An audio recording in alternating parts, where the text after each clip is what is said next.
Alright, it's time, I think, to explore some of those features we have in the filter menu.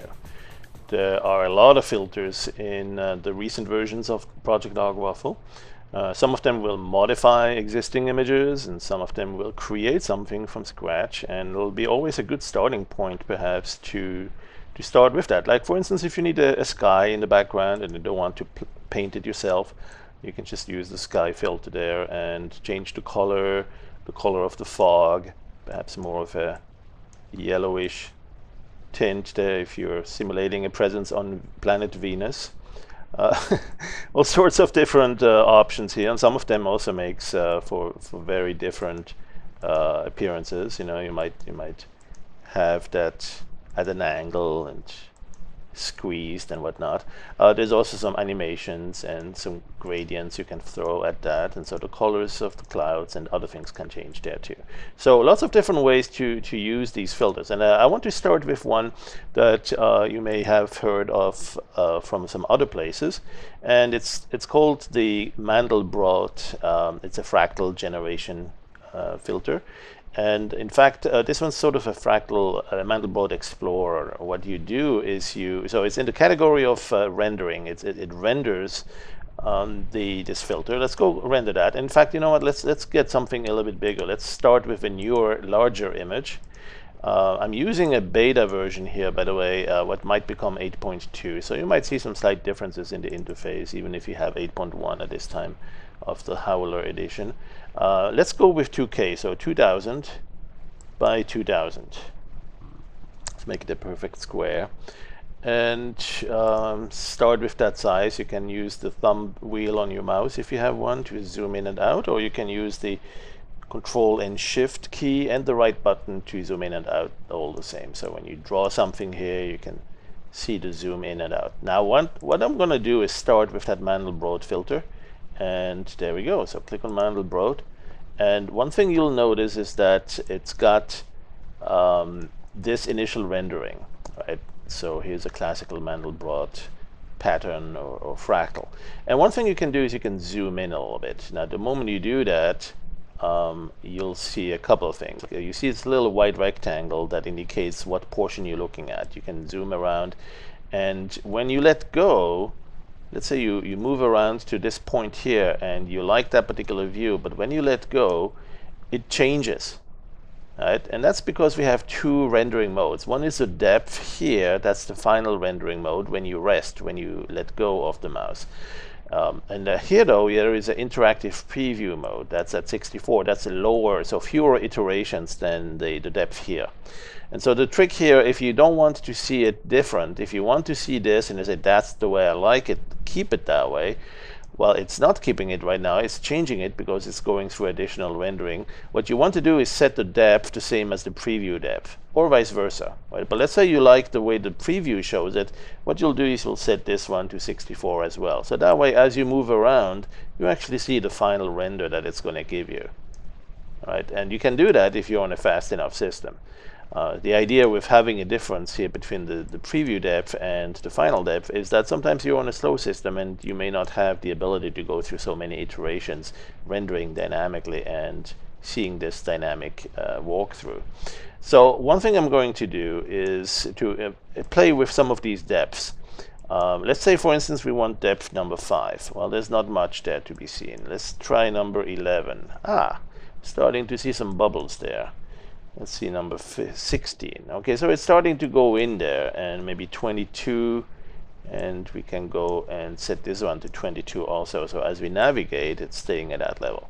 And that's a really cool way to explore some of the basic features inside that world of Mandelbrot.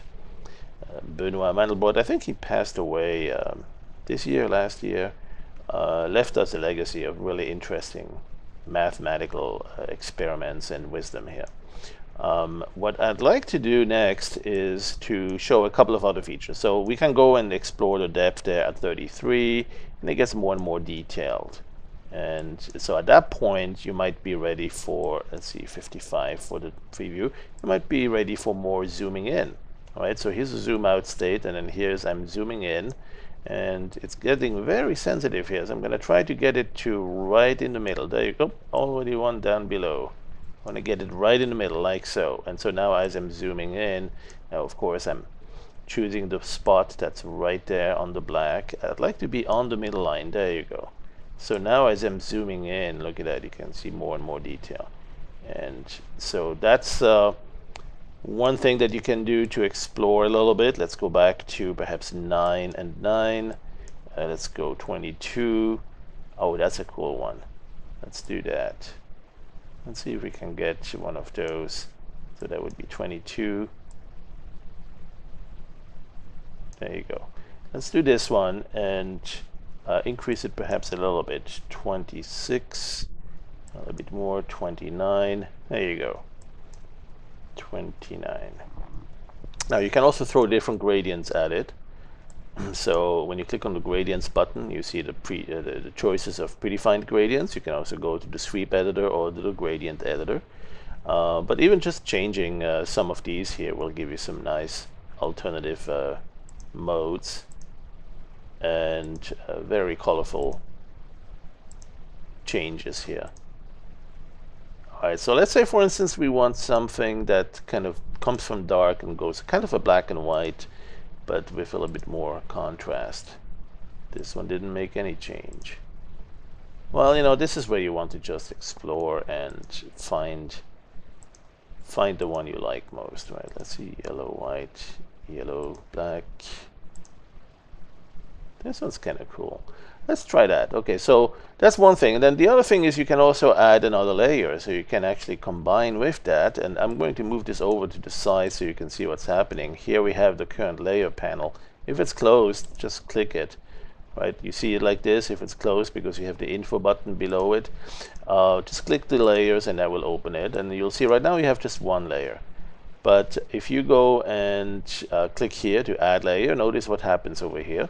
It's going to open a new layer, but you can also indicate in what mode you do that, like what additive mode or multiply. Default, by the way, is multiply. We don't do opaque layers in this version. So additive might be cool, subtractive, multiply, divide, screen. Let's try screen mode. Okay, so we have a screen mode and you can adjust with the this slider here how much of that blending you want. And then you perhaps go in and zoom out differently. So you get sort of a ghost image now here, right? And maybe you can give it a little bit more detail. And so that's the idea, is that you end up getting sort of a superposition, an overimposed second look. And perhaps that one, you'll give it a little bit more dominance. There you go. With the screen mode, you can have one versus the other, overimposed, superimposed like that.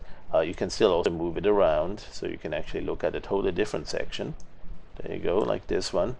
And you can also have a different gradient on that one. So you can have that, I don't know, maybe something with some colors like these. And let's try some of the bluish tints here. There you go. Perhaps here we'll go with a much higher. Yeah, we'll probably need to reverse the gradient because this white here is too intense. What I'll do is I'll go to the gradients and select my sweep editor, where I can find my currently selected gradients, and then I can just reverse it right there. Okay, and then so if I use that particular gradient, it should change that, but I guess it's not seeing that. But that's okay. We'll just explore some other modes. These go from white to black. Let's see if we have one that goes from black to white. There you go. That's a little bit better. All right. So now we have this kind of non-obtrusive, and in fact, if you wanted it really just additive, that would be the mode. Change it to an additive mode, right? So that you just add this as a layer. So there's a lot of different layer and blending modes here to explore as well, and so that's a really interesting area of expertise to develop as well.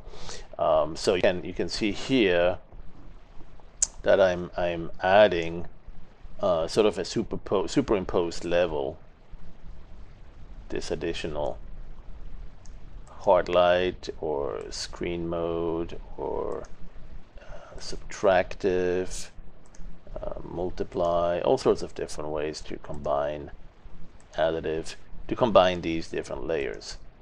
And soft light might be an interesting one too. Greater than tracing paper.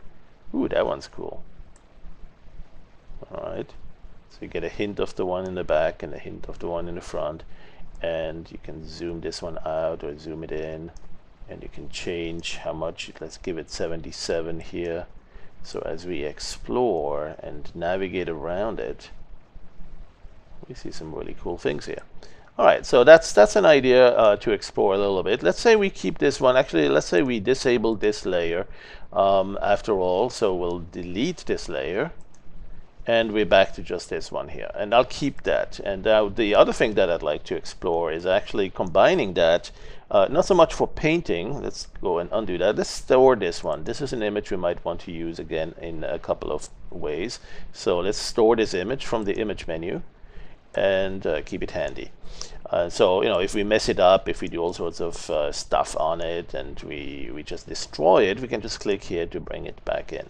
This is not saved on a file, by the way. This is just stored in memory, but it's in its own little program, in its own address space, so it doesn't compete for RAM with the main program, with the main application. And you can also, from here, do an emergency save, right? This program is really self-sufficient, standalone, and if for any reason you were to close this program here, or it crashes or something, let's say you run out of memory, you could actually still save this image, and that's why we have an emergency save here.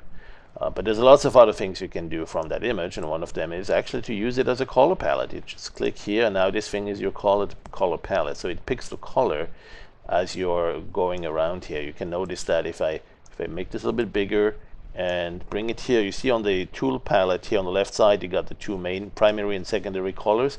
Well, as I'm clicking and dragging around here, you see it go from black to white and gray colors because it's picking this color from the color palette.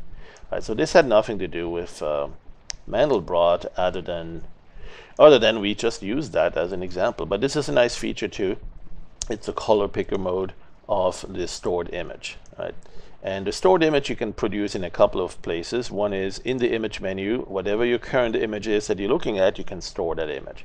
There's another place too, and that's in the brush. If you've picked up a brush and a portion of the image here as a custom brush, or you've loaded it, you open a file, or you've created a custom brush in one of many other ways, you can store that to an image. Right? You can store and manage the brush, but you can also store the brush as an image, into an image. So that way you can actually transfer it between the two. That's one of the many ways to do that without having to save it to a file. So for instance, as an example, if I were to pick it up here, this is the custom brush pickup tool, right? And there's a shortcut for that. What's the shortcut? Come on, what's the shortcut? We should know that. B as a brush, right? I mean, we want to pick up a brush. Let's make it simple. B as in brush. So let's say I want to pick up this portion as my brush image. That's a pretty large image, by the way. Remember, the whole image is 2K by 2K, 2000 pixels each. So I got about 500 or 600 pixels, even more, about 1000 pixels wide in my brush image here. The opacity I can change, and I can make it fully opaque. I can also change the encoding or the keying. So right now I got some black parts in that image, and in fact I'm going to store that. Let's go to the brush and store and manage it. And like I said, you can also store that as an image. So you can go to the brush and store as an image. And when you do that, you get the exact same thing as you had over here. All right, but it started from not the entire image. It started from, it's a copy of or a snapshot of what's in your brush. So that's a nice way to work between these, so that you can put that back in here or put that back in here, and then there's lots more. One thing that we can also do is key that. So right click, instead of left clicking here, this left click is what we use to pick it up, right? This picks up this image as a custom brush. This portion of the image, that is, as a custom brush. And then when you right click, you get to see your current brush, the custom brush, and you can go and pick different portions to be transparent. So you can see if you pick one of the bright white ones, those you show the plaid pattern, they become transparent. You can actually increase the sensitivity here, or decrease it and adjust it so that more of it becomes transparent. So maybe you end up getting only the inner part, the dark part here, transparent, or the outer part, and the parts around it are not transparent. Let me switch to the other, the alternate buffer here temporarily, so that I can see J for jump. So I can see the brush really without the background disturbing it. So I can see it this way. The background is now, the inner part is transparent. Now here I can select the middle band, so we have the opacity, we have transparency in the center, but the very middle dark is opaque, and the outer part is transparent as well. So all sorts of different ways to focus on different parts of the image based on the color and some other criteria. You can invert the key here. There you go. That's an interesting look here. We might want to get rid of the corners in the upper left and lower right. So that's something we can do if we stamp this down into the buffer and then actually erase that part. So let's go and pick some other brush. Let's say the large custom brush here. Erase it to white. Oh, I need a white color here. Let's go and erase to white.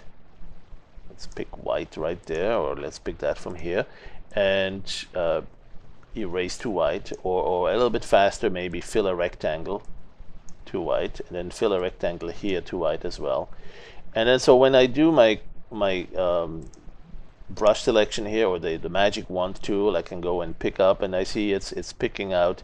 And there's some parts that are not totally white here still. They were very light gray, but not totally white. So I could go and perhaps adjust that even more, or I could ignore that and say I don't care. Let's go just grab, let's place an oval here in the alpha mask and say I really just want this part, right? And I want to pick that up as a custom brush. Here you go.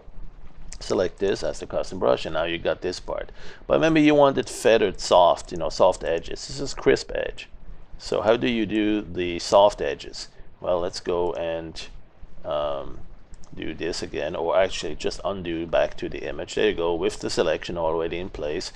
And what I'll do is I'll blur that selection. Let's have a look at what the selection looks like. Just like we can store the image, we can actually store the brush. We've seen that. And here it is. That's the stored brush. We have stored images over here. And what we'll do now is we'll go and store the selection mask, the alpha channel. So store alpha from the selection menu.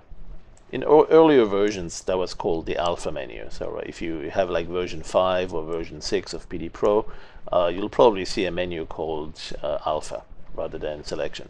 But it's the same concept. That's where you have a variety of tools to blur the alpha and grow it and shrink it. So let's say we need it a little bit tighter, a little bit smaller. You'll go to the shrink alpha and say by how many pixels you want to shrink it. Oh, here that, and now you see it a little bit smaller. It's very small here.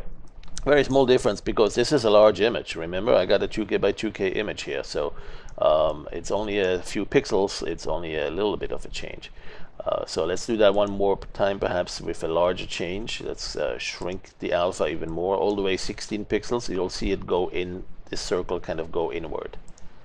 There, just barely visible. All right, and then the next thing I'll do is I'll blur it. Now, you may want to see it here first. The overlay alpha shows you in pink the portion of the image that is not selected. That's black in the stored alpha image here. And the portion that's white is left unchanged, so it's showing its current color. By the way, if you want it inverted, if you want the opposite of that to happen, meaning if you want it pink, tinted pink in the area where the white selection is, you can do so. You can go to the help settings, and I think it's under the GUI. You can invert alpha highlight color. You can invert it, and that way the selected part will be the one that is a pink, rather than the hidden part, the unselected part. But I like it this way. This is a good way to actually see what's going to be seen through the selected portion. And and it's also a great way to see the smooth, the crisp transition of that selection, and that's the one we want to change, right? We want to blur that. So we got two ways to blur the alpha. One is box filter alpha, and the other one is the Gaussian blur alpha. I'll take the Gaussian blur alpha here.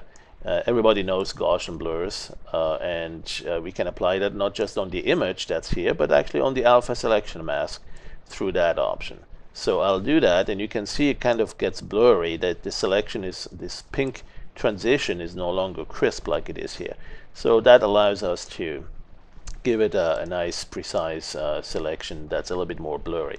So now if you store that, let's say you want it here in the same, or maybe in a new a new stored copy here, store alpha. Now you see a little bit of a different image because it's got that blurriness here to that edge, right?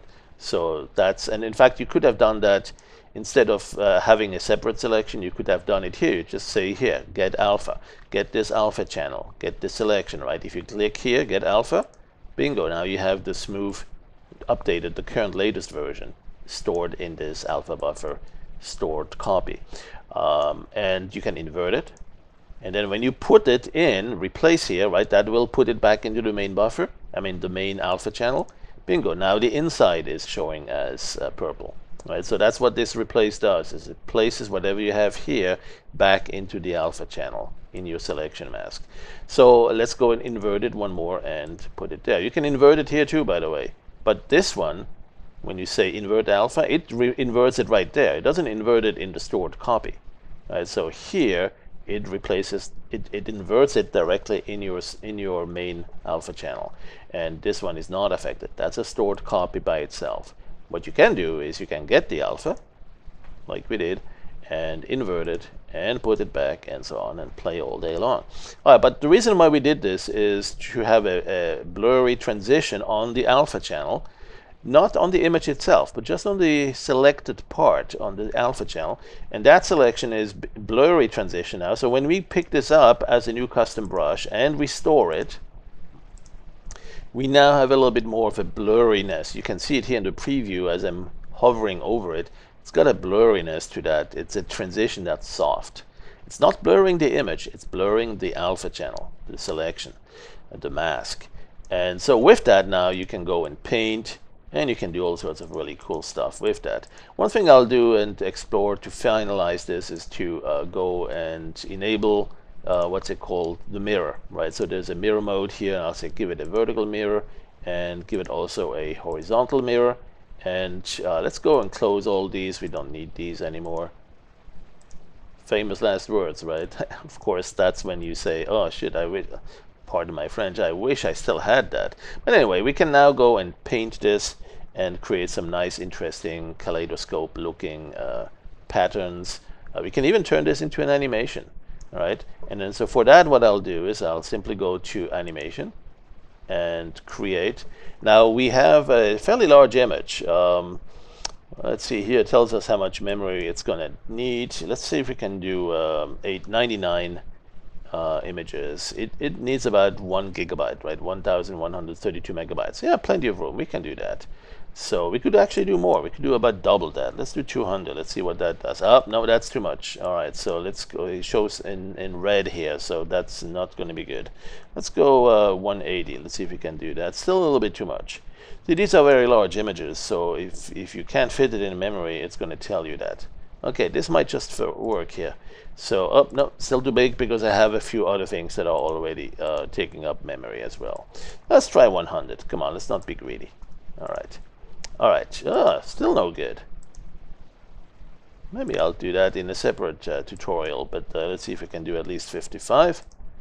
Ah, so now I got an animation, and you can't really tell yet because every image is identical to the others.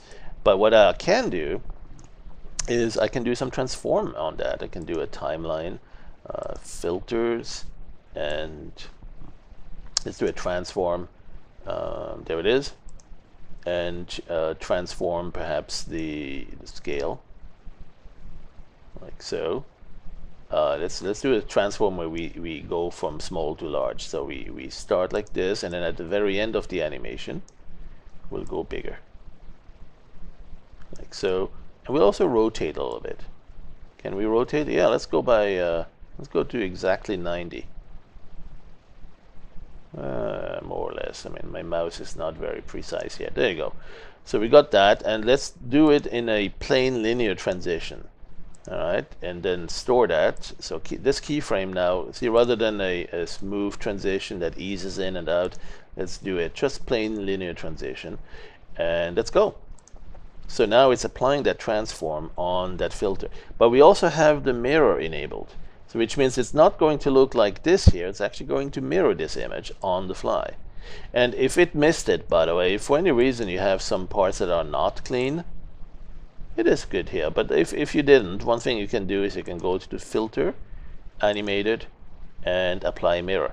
That one forces every image to be re-rendered, but going it into the doing this with the what shall we call it, with the mirror.